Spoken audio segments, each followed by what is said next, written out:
اب ذرا رمضان کی شان تو دیکھیں. حضور فرماتے ہیں سارا سال جنت سجائی جاتی ہے. کس لیے؟ حضور فرماتے ہیں رمضان المبارک کے لیے. سارا سال جنت سجا دی جاتی ہے، اس کو تیار کیا جاتا ہے رمضان کی سعادت افروز گھڑیوں کے لیے، ان مقدس ایام کے لیے جو لے کر رمضان سایہ فگن ہوتا ہے. اس کے لیے پورا سال جنت کو سجایا جاتا ہے، تزئین و آرائش کی جاتی ہے. اور رمضان آتا ہے تو کریم کے کریمانہ فیصلے ہونے شروع ہو جاتے ہیں. کریمانہ فیصلے. ایک کریمانہ فیصلہ ہوتا ہے کہ دوزخ کے دروازے بند کر دو اور جنت کے سارے ہی دروازے کھول دو. کہ پوری طرح تم اپنے ذہن میں اور اپنے دل میں ایک بات بٹھاؤ کہ ایک عظمتوں والا مہینہ تم پر سایہ فگن ہونے والا. عظمتوں والا. حضور نے ایک دن قبل اس کی فضیلت بیان. ہمارے ہاں یہ ہوتا ہے کہ ہم کسی چیز کی اہمیت کو لیتے ہیں لیکن سمجھتے ہیں کہ یہ کوئی روٹین ورک ہے.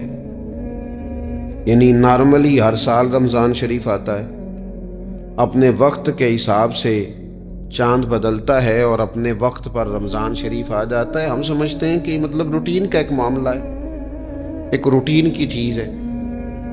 لیکن اگر آپ اس کو اس نظر سے دیکھیں گے نا کہ اس مہینے کے آنے سے پہلے، یعنی ابھی ایک دن بعد آنا ہے رمضان کو، اور آنے سے پہلے حضرت سلمان فارسی فرماتے ہیں کہ نبی پاک نے ہمیں باقاعدہ بلا کے خطبہ دے کے رمضان کی عظمت ہمارے دلوں میں بٹھا. یعنی فکری طور پر اور ذہنی طور پر امت کو تیار کیا. فرمایا تم پر ایک ایسا مہینہ سایہ فگن ہونے والا ہے جو مبارک ہے تمہارے لیے، باعث برکت ہے تمہارے لیے. تم اپنے آپ کو ذہنی طور پر تیار کرو کہ ایک ماہ نور تمہارے قریب آ رہا ہے. جو رمضان اسلامی عبادات جتنی بھی ہیں نا، وہ مخصوص پوجا پاٹ نہیں. اسلامی عبادات میں سے کوئی عبادت بھی ایسی نہیں جس کا مقصد ہی ہو کہ آپ نے اتنے وقت سے لے کر اتنے وقت تک فلاں عمل کرنا ہے. جتنی بھی عبادات ہیں اسلامی، وہ اپنے دامن میں کوئی نتیجہ رکھتی ہیں، کوئی ریزلٹ رکھتی ہیں. اس کے ثمرات انسانی زندگی پر مرتب ہوتے ہیں. انسان کو تزکیہ نصیب ہوتا ہے، اس کے باطن کو صفائی نصیب ہوتی ہے، اسے خیر کرنے کا موقع ملتا ہے. تربیت کے بہت سارے مواقع اس میں پائے جاتے ہیں. بہت سارے اسرار و رموز کے ساتھ اسلامی عبادات ہیں. یہ جو رمضان المبارک ہے نا، یہ جو روزہ ہے، یہ روزہ اپنے دامن کے اندر تربیت رکھتا ہے. تربیت. یا ایھا الذین آمنوا کتب علیکم الصیام کما کتب علی الذین من قبلکم لعلکم تتقون. اے ایمان والو، تم پر روزے فرض کیے گئے جیسا کہ تم سے پہلے لوگوں پر بھی فرض کیے گئے تھے تاکہ تم تقوی اختیار کرو. روزہ تمہیں پرہیزگار بنائے گا. تمہارے اندر سے جو نفسانی چیزیں ہوں گی انہیں نکالے گا، اور اللہ تبارک و تعالیٰ کی طرف تمہارے دل کا رجحان ہوگا، تمہاری روح کا رجحان ہوگا، تمہیں تزکیہ دے گا. روزہ انسان کی تربیت کرتا ہے. انسان کو روزہ ذہنی طور پر تیار کرتا ہے کہ اللہ کے حکم کے مطابق کھانا ہے، اللہ کے حکم کے مطابق پینا ہے. سب سے بڑا مسئلہ اس دور کا رزق کے حلال کا حصول ہے اور حرام سے اجتناب ہے. تو روزہ ہمیں یہ سبق پڑھاتا ہے کہ ہم وہی کھائیں گے اور اسی وقت کھائیں گے جو کھانے کا ہمیں ہمارے رب نے حکم ارشاد فرمایا ہے، اور جس سے اللہ رسول منع کر دیں گے. جتنی مرضی چمک دمک اپنے دامن میں رکھے، جتنی مرضی، لیکن ہم وہی لیں گے جو ہمارے لیے جائز ہے. آپ غور فرمائیے، روزہ لعلکم تتقون، روزہ تمہیں پرہیزگار کرتا ہے. بہت سارے لوگ ایک بات کرتے ہیں کہ عادتیں نہیں بدلی جاتی. یار کوشش کرتا ہوں لیکن میری عادت نہیں تبدیل ہوتی. میں آپ کو ایک رائے دینے لگا ہوں، مشورہ دینے لگا ہوں. میں آپ سے یہ عرض کرنے لگا ہوں کہ موقع آیا ہے رمضان شریف کا. رمضان میں نا بندہ روٹین میں اپنی عادتیں بدلتا ہے کسی کو سویرے 7 بجے کھانے کی عادت ہے، کسی کو 9 بجے کھانے کی عادت ہے، کوئی صبح ناشتہ نہیں کرتا، دوپہر میں ہی کھاتا ہے۔ لیکن رمضان آیا تو عادت بدل گئی، 7 بجے والا بھی نہیں کھا رہا، 9 بجے والا بھی نہیں کھا رہا، دوپہر والا بھی نہیں کھا رہا، سارے سحری میں کھا رہے ہیں۔ عادت بدل گئی، بالکل طبیعت بدل گئی، روٹین چینج ہو گئی۔ کوئی اٹھ رہا تھا صبح فجر میں، اللہ کی توفیق سے اللہ تعالیٰ معاف فرمائے تو کچھ ایسے بھی تھے جو 9-10 بجے اٹھ رہے تھے، کچھ الحمدللہ فجر پڑھ کے چلو کسی وجہ سے پھر سو گئے، 10-11 بجے اٹھ رہے تھے، روٹین بدلی ہوئی تھی۔ رمضان آیا تو بدل گئی، سارے سحری میں اٹھ رہے ہیں، تہجد کے وقت سب کی آنکھ کھل رہی ہے، بالکل روٹین بدل گئی، حالات بدل گئے، معاملات تبدیل ہو گئے، اوقات تبدیل ہو گئے، دفاتر کے ٹائم تبدیل ہوئے، اسکولوں کے نظام تبدیل ہوئے، مدارس کے اوقات تبدیل ہوئے، ہر چیز کے اندر تبدیلی آئی۔ معنی کیا ہے کہ اللہ نے تمہیں موقع دیا ہے کہ عادتیں بدلی جا سکتی ہیں، اپنے آپ کو تبدیل کیا جا سکتا ہے، لائف سٹائل کو چینج کیا جا سکتا ہے۔ یہ موقع آیا ہے، ایک مہینہ ہے پورا، 2-3 دن 4 دن آپ کی روٹین بگڑ جائے نا سونے کی، یعنی روٹین سے ہٹ کے آپ سونا جاگنا شروع کر دیں تو پھر وہی روٹین بن جاتی ہے، پھر اسی ترتیب سے انسان سارے کام کرتا ہے۔ تو رمضان میں روٹین چینج ہوگی، سارے تہجد میں اور سحری میں اٹھیں گے، تو اللہ کرے نا یہ روٹین قائم رہے۔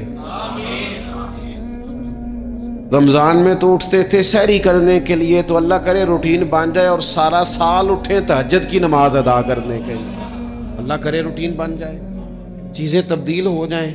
وہ لوگ جن کو ڈاکٹر کہہ رہے تھے کہ دوائی بھی کھانی ہے اور پرہیز بھی کرنا ہے، تو وہ کہہ رہے تھے جی دوائی کھانا تو آسان ہے، پرہیز کرنا مشکل ہے، تو بدلنے لگی ہے نا روٹین، آ گیا نا رمضان، پرہیز کا ٹائم شروع ہو گیا، لہذا بہترین فائدہ یہ ہوگا کہ رمضان میں پرہیز ہوگی، ڈائٹ پلان بالکل بنایا جا سکتا ہے، اس میں چیزوں کو بالکل مرتب کیا جا سکتا ہے۔ تو رمضان شریف کے آنے سے پہلے ذہنی طور پر اپنی عادات کی تبدیلی کا پروگرام بنائیں، عادتیں بدل جایا کرتی ہیں۔ رسول کریم دنیا میں آئے وَيُزَكِّيكُمْ، حضور تزکیہ کرنے تو آئے ہیں، عادتیں بدلنے تو تشریف لائے ہیں۔ نبی پاک نے صفائی ستھرائی کر دی، ساری ناپاک چیزوں کو نکال دیا۔ تو روٹین دیکھیں کہ رمضان میں تقوی کے حصول کے لیے اپنی عادات کو تبدیل کرنا ہے، اور اس کے لیے ذہنی طور پر اپنے آپ کو تیار کریں۔ وہ جو کہتے ہیں بچے سویرے نہیں اٹھتے، وہ روٹین بنا لیں، یہ موقع آیا ہے، ابھی سے ارادہ کر لیں کہ جناب ہم نے اس ترتیب سے اپنے گھر کو، ماحول کو، بچوں کو اس ترتیب سے ہم نے مرتب کرنا ہے چیزوں کو۔ یہ آپ ارادہ کریں، اللہ تعالیٰ مدد فرمائے گا۔ رمضان المبارک کی جو خاص فضیلت ہے، اس خاص فضیلت کو رمضان آنے سے پہلے ذہن میں بٹھا لیں، اور رمضان المبارک پورے کا پورا اس ذوق سے گزاریں کہ ذہن میں بات موجود ہو، ذہن میں کہ دراصل رمضان کیا ہے۔ اللہ کے پیارے رسول صلی اللہ تعالی علیہ وسلم نے فرمایا، اے لوگو تم پر ایک عظیم المرتبت مہینہ سایہ فگن ہو رہا ہے۔ حضور فرماتے ہیں شہر مبارک، فرمایا یہ بڑا برکت والا مہینہ ہے، یہ برکتیں لے کے آیا ہے، یہ رحمتیں لے کے آیا ہے، یہ اپنے ساتھ عنایات لے کے آیا۔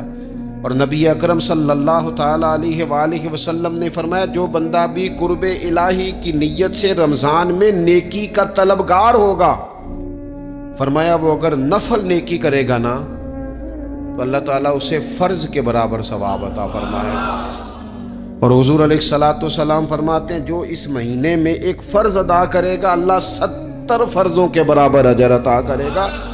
اپنے ذہن میں ایک بات بٹھائی جائے، ذہن میں یہ بات بٹھائی جائے کہ یہ نا برکت والا مہینہ ہے، اس میں میرا ثواب بڑا ضربوں کے ساتھ آگے بڑھے گا۔ ایک ذہن بنایا جائے اور پھر ثواب اکٹھا کرنا شروع کر دیا جائے، پھر وہ ترتیب بنا لی جائے، کاروباری نہیں، روحانی ترتیب، کاروباری نہیں، یعنی نئے سے نئے سٹال نہ تیار کیے جائیں، مہنگائی کیسے کرنی ہے اور کس طرح کر کے کن چیزوں کی آج کل مانگ ہوگی، کس ترتیب سے سودا پہلے ہی خریدنا ہے، مہنگا کیسے کرنا ہے، اللہ معاف کرے مصنوعی قلت کیسے پیدا کرنی ہے، کمائی کیسے کرنی ہے۔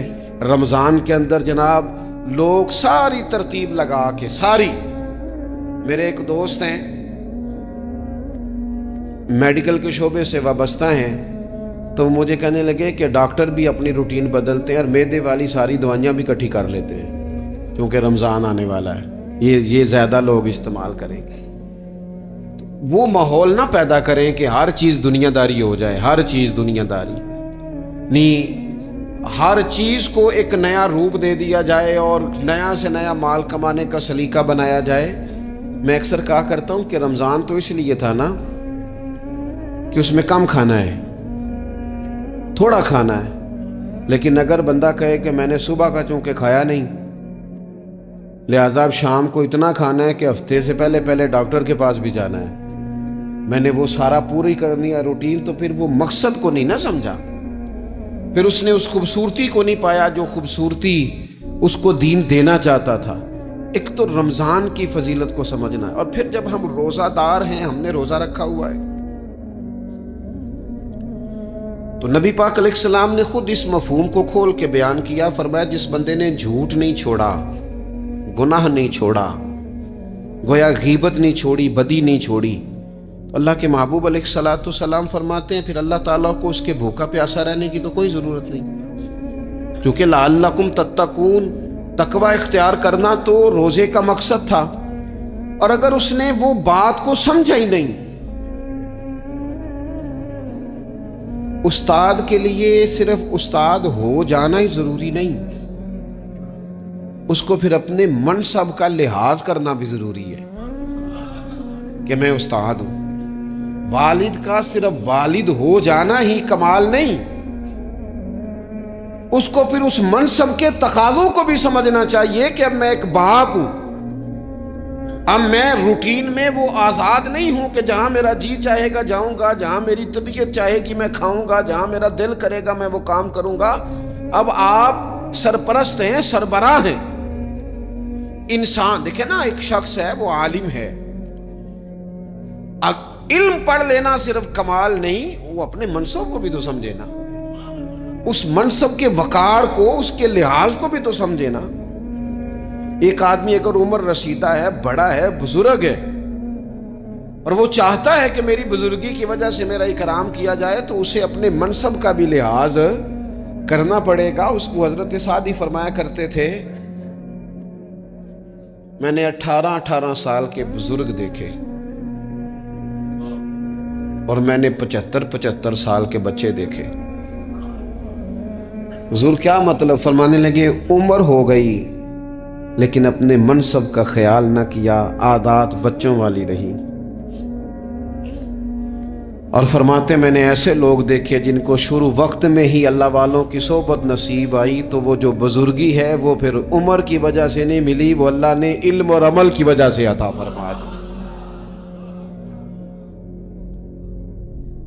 تو اپنے منصب کا لحاظ کرنا کہ میرا یہ منصب ہے۔ اسی طرح جب ہم نے روزہ رکھا ہوا ہوگا نا، تو پھر ہم نے اس منصب کا بھی لحاظ کرنا ہے کہ میں روزے دار ہوں، پھر خالی بھوکے پیاسا نہیں رہنا۔ رسول پاک صلی اللہ تعالی علیہ وآلہ وسلم نے پتہ ہے روزے دار کی فضیلت کیا بیان فرمائی؟ اللہ کے محبوب صلی اللہ تعالی علیہ وسلم فرماتے ہیں کہ رب فرماتا ہے ابن آدم کا ہر عمل اس کے لیے ہے، روزہ میرے لیے، اور فرمایا میں خود جزا دوں گا روزے کی، میں خود جزا دوں گا روزے کی۔ اور حضور فرماتے ہیں روزہ ڈھال ہے، جو شخص روزہ دار ہو وہ بےہودگی سے، فحش گوئی سے اجتناب کرے۔ اور اللہ کے محبوب صلی اللہ تعالی علیہ وسلم فرماتے ہیں اگر کوئی شخص اسے گالی دے، اگر کوئی شخص اس سے جھگڑا کرنا چاہے تو پتہ کیا جواب دے؟ اسے کہے بھئی میں روزے دار ہوں، میرے منصب کا تقاضا نہیں کہ میں تیرے ساتھ الجھوں۔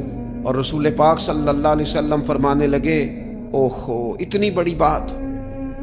حضور فرمانے لگے، یہ صحیح مسلم کے لفظ ہیں، کریم محبوب فرمانے لگے مجھے اس رب کی عزت کی قسم جس کے قبضے میں محمد عربی صلی اللہ علیہ وسلم کی جان ہے، حضور فرماتے ہیں روزہ دار کے منہ کی خوشبو اللہ تعالیٰ کے نزدیک قیامت کے دن مشک کی خوشبو سے بھی زیادہ وقت والی ہوگی۔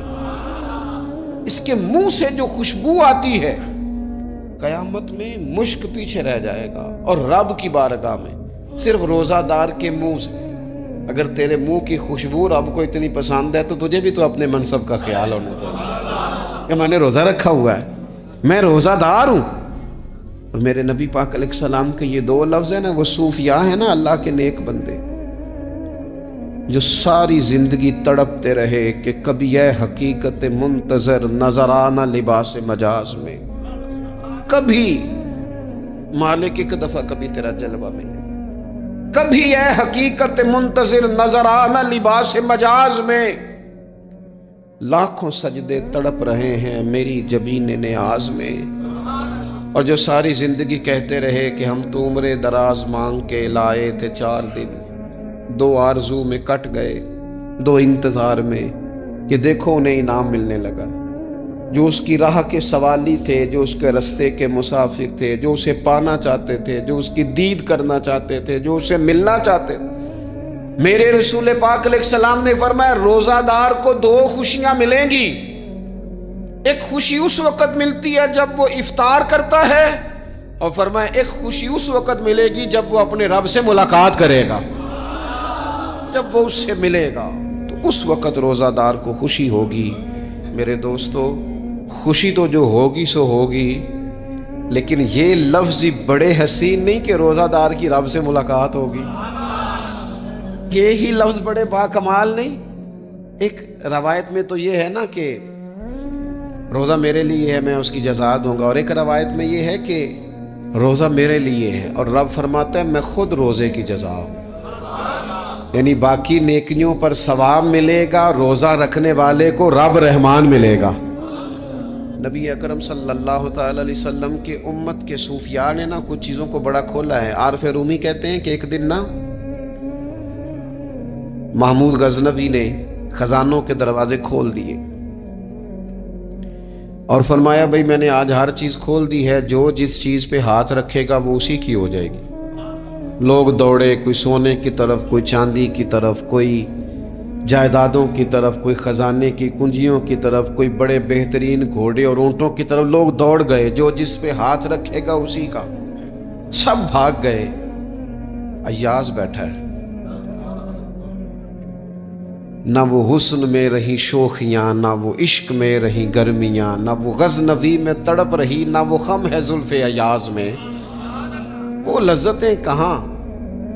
ایاز چپ کر کے بیٹھا ہے۔ پھر محمود نے ایاز کی طرف مخاطب کر کے کہا ایاز اٹھنا نہیں، آج لوٹ سیل لگ گئی ہے، جو جس چیز پہ ہاتھ رکھے گا اسی کی۔ ایاز کہنے لگا بات پکی ہے نا؟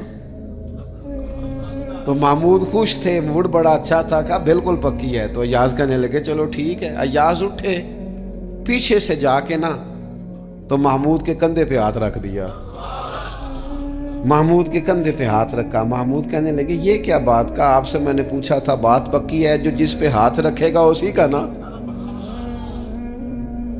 تو تھوڑی دیر پہلے مسکراتے چہروں میں آنسو آ گئے، ایاز بھی روئے تو محمود بھی روئے۔ کہا بادشاہ پکا رہنا، وہ جن کو خزانے چاہیے تھے وہ دوڑ گئے، مجھے تو چاہیے۔ لنگ کئی مہینے تے برس گئے تے تیری دید نو دیدے ترس گئے، تیری تو ملے گا۔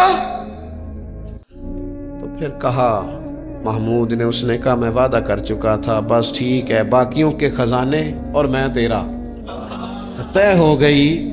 فرمایا باقی نیکیوں پر ثواب ملے گا، اور روزہ رکھنے والے کو رب رحمان ملے گا، اللہ کا قرب ملے گا۔ دیکھو نا، وہ خاص انسان کو کیفیت حاصل ہوتی ہے روزے میں، رب کے ہونے کا یقین۔ وہ جو صوفیاء کہتے ہیں نا مراقبہ کرو، وہ نصیب ہوتا ہے۔ یعنی کسی کو کیا پتہ ہے اس کا روزہ ہے کہ نہیں، اکیلا ہے نا گھر میں، فریزر بھرا ہوا ہے، نہیں نہ کھاتا، کیوں؟ اسے پتہ ہے میرا رب میرے ساتھ ہے، میرا رب مجھے دیکھ رہا ہے۔ بس یہ تصور توحید پکا ہو جاتا ہے رمضان، تو پھر اللہ تبارک و تعالیٰ کی بھی خاص رحمت اور کوئی خاص ہی اعزاز. حضور فرماتے ہیں جنت کے کئی دروازے ہیں، ایک باب الریان ہے، اس سے صرف روزہ دار گزریں گے. آواز ہوگا روزے والے آ جاؤ، وہ آ جائیں گے. فرمایا اس خاص دروازے سے گزرو. جب گزر جائیں گے تو فرمایا بند کر دو بھائی، اور کوئی نہیں گزرے گا یہاں سے. دروازہ ہی مخصوص ہے، ان کا اعزاز ہی ذرا زیادہ ہے. تو میرے عزیز، رمضان شریف کے اندر وہ منصب کا بس خیال رکھیں کہ میں روزہ دار ہوں، اس احتیاط کے ساتھ. اور دوسری جو رمضان کی چند عبادات ہیں نا، سب سے پہلی تو میں عرض کروں گا تراویح کے حوالے سے.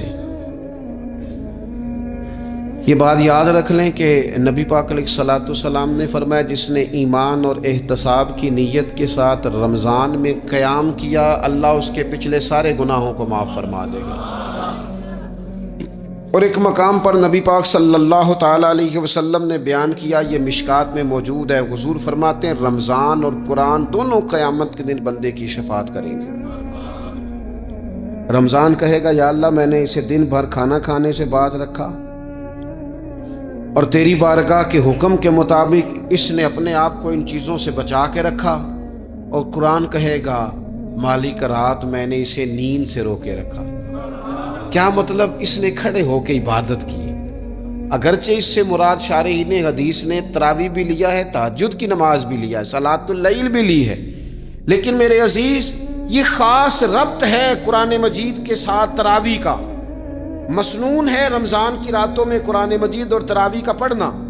اگر تھوڑی سی نا طبیعت میں صرف تبدیلی پیدا کی جائے، میں نے دیکھا ہے کہ جو لوگ کہتے ہیں نا میرا وقت بڑا قیمتی ہے، بڑی ساری جگہوں پہ آپ کو بیٹھنا پڑتا ہے. بیٹھیں آپ 2 گھنٹے بیٹھیں، 3 گھنٹے بیٹھیں. میں نے دیکھا ہے لوگ جاتے ہیں کسی دفتر میں تو رات کو ہی چلے جاتے ہیں اس علاقے میں، کھڑے ہیں پاسپورٹ کے دفتر کھڑے ہیں، شناختی کارڈ کے دفتر کھڑے ہیں، امیگریشن کی لائنوں میں کھڑے. کچھ ذہن تو بنائیں کہ میں نے رات کھڑے رہنا ہے اور اپنے رب کی عبادت کرنی ہے. تراویح کو ذرا ذوق سے آپ اگر تھوڑا ارادہ کر لیں گے نا، یعنی کوئی ایسا مشکل کام نہیں. میری تو رائے یہ ہے کہ پہلے 3-4 دن ذرا جم کے ذہن بنائیں اور تھوڑا سا نا روٹین کو بدلنے کی کوشش نہ کریں. جس امام صاحب کے پیچھے تراویح شروع کریں، کوشش کریں ساری وہیں پڑھیں. روٹین بدلنے سے بھی سستی آتی ہے. ایک دن یہاں گئے، 2 دن وہاں گئے، تو یہ روٹین بدلنے سے بھی بعض اوقات سستی آتی ہے. کوشش کریں ایک جگہ پہ قرآن شریف سننا شروع کریں اور پھر پورا قرآن مجید وہیں پہ سنیں اور تھوڑا ذہن بنائیں. میں نے دیکھا ہے ہمارے استاد صاحب اس طرح کیا کرتے تھے کہ بہت تھوڑا کھانا افطاری کے وقت، تھوڑا، اور ان سے کہا جاتا آپ بزرگ آدمی ہیں، اتنا کم کھانا کیسے نظام چلے گا؟ تو فرماتے تھے میں 1 چپاتی اور آدھی چپاتی کھا لوں گا لیکن تراویح کے بعد. اب اگر زیادہ کھانا کھاؤں گا تو طبیعت میں سستی آئے گی، میرے لیے کھڑا ہونا مشکل ہو جائے. سادہ سا کھانے کے ساتھ افطاری کی جائے گی. اور تراویح کے لیے اپنے آپ کو ذہنی کہاں ٹائم ملتا ہے سارا سال قرآن پڑھنے سننے کا؟ یہ تو اللہ نے موقع عطا فرمایا ہے. تو تھوڑا سا اگر دلچسپی پیدا کی جائے، بڑا سونا قرآن مجید پڑھا جاتا ہے مساجد میں، بچے بڑی خوبصورتی سے، تو اللہ کا شکر ہے جگہ جگہ پہ. اور مساجد کے علاوہ بھی میں نے دیکھا ہے ہم سے لوگ مطالبہ کرتے ہیں کہ ہماری فیکٹری میں رات کو بھی کام ہوتا ہے، اتنے سارے ورکر ہیں تو بچہ کوئی مل جائے قرآن شریف سنائے، فلانی جگہ بھی اتنے لوگ ہیں تو اگر موقع مل جائے. تو اگر تھوڑا ذہن بنایا جائے، شوق پیدا کیا جائے تو اللہ تعالیٰ فضل فرماتا ہے، انسان کو طاقت ملتی ہے کھڑے رہنے کی. ایک تو تراویح، روزہ، تراویح، اور تیسری بات ہے سحر اور افطار. یہ جو سحری اور افطار، یہودی جو تھے نا وہ سحری نہیں کرتے تھے، سحری کا نام و نشان نہیں تھا، روزہ رکھتے سحری نہیں کرتے. تو نبی پاک صلی اللہ تعالیٰ علیہ وسلم نے فرمایا ہمارے اور یہودیوں کے درمیان فرق ہی سحری کا ہے. اور نبی پاک صلی اللہ تعالیٰ علیہ وآلہ وسلم نے فرمایا سحری کھایا کرو، سحری کھانے میں برکت ہے.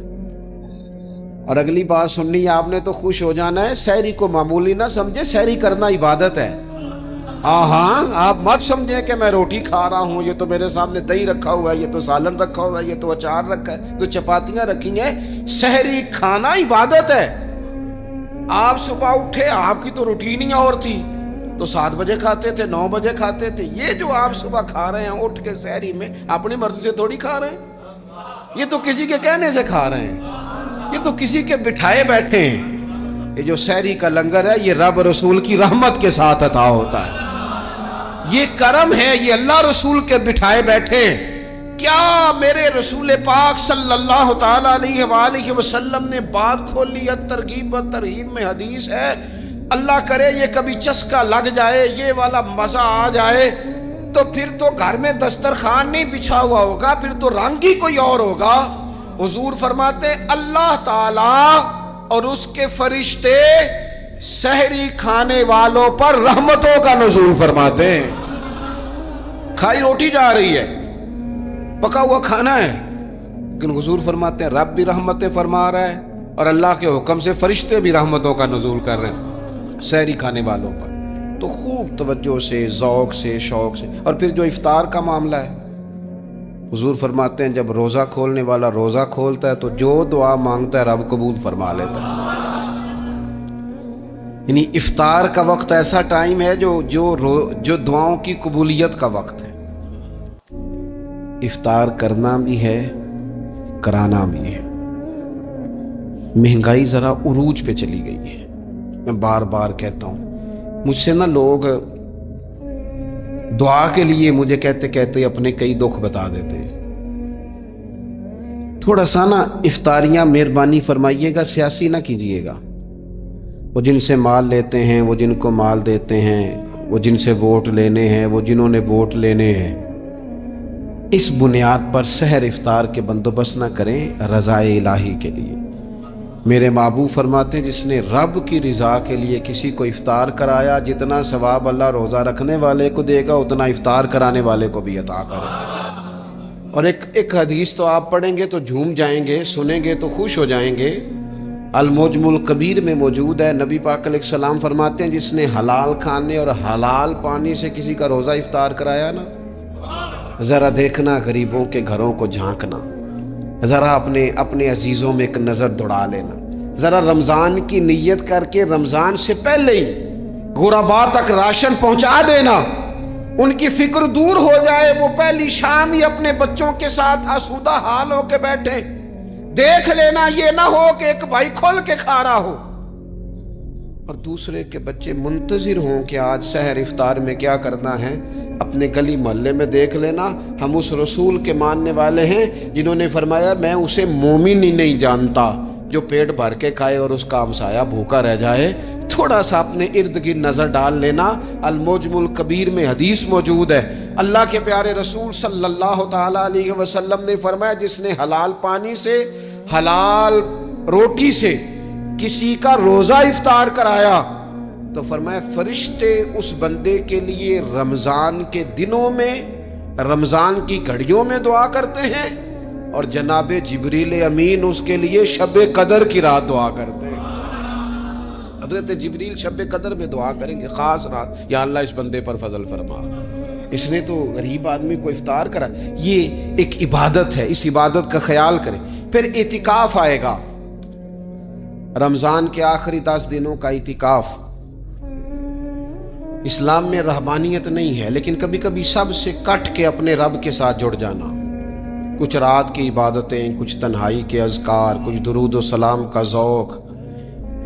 یہ ان ساری خوبصورتیوں میں سے ایک خوبصورتی اعتکاف بھی ہے. اللہ کے پیارے رسول علیہ الصلوۃ والسلام ہمیشہ اعتکاف کرتے. اور حضرت عطا بن رباح رضی اللہ تعالیٰ عنہ کیسی خوبصورت بات ارشاد فرماتے ہیں معتکف تو اس آدمی کی طرح ہے جیسے کسی بندے کو کسی کے ساتھ کوئی کام پڑ جائے نا تو وہ جا کے اس کے دروازے پر بیٹھ جاتا ہے کہ جب تک میرا کام ہوگا نہیں میں جاؤں گا نہیں.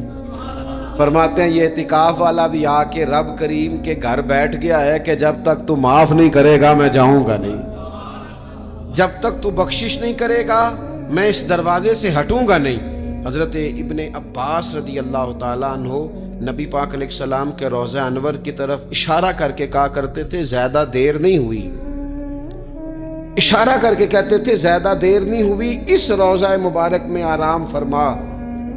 رسول رحمت علیہ السلام سے میں نے اپنے کانوں سے سنا ہے، اور جب یہ بات ارشاد فرماتے تھے تو روتے بھی تھے.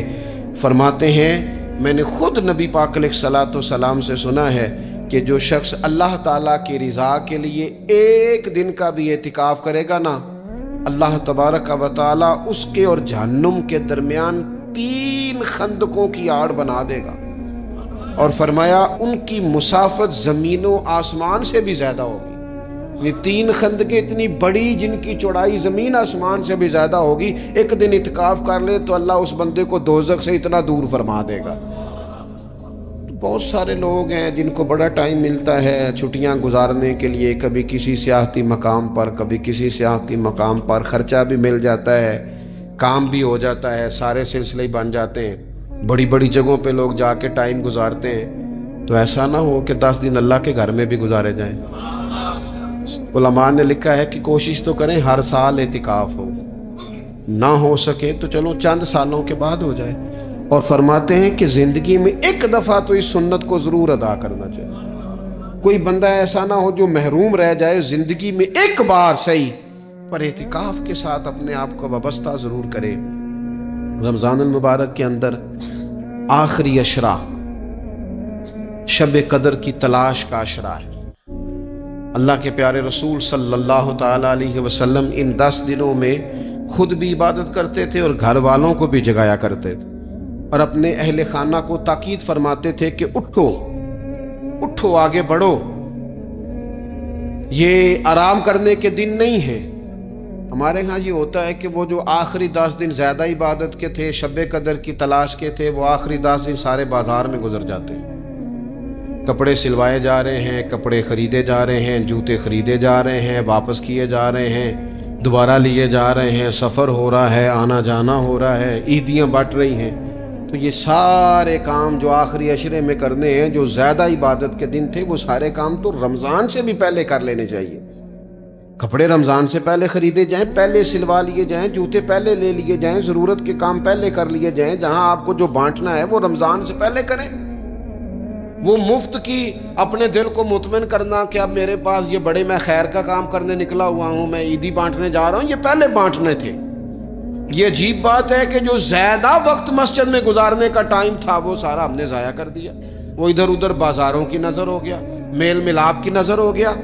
تو اگر چیزوں کو مرتب کیا جائے، میں تو دوستوں سے کہا کرتا ہوں، زکوٰۃ کا حساب، صدقات کا حساب، صدقات فطر کا حساب، جتنے بھی روٹین کے کام ہیں اس کو کوشش کریں رمضان شریف سے پہلے آپ ترتیب دیں، آپ ان چیزوں کو پہلے سے مرتب کریں تاکہ وہ بہترین ہو جائیں۔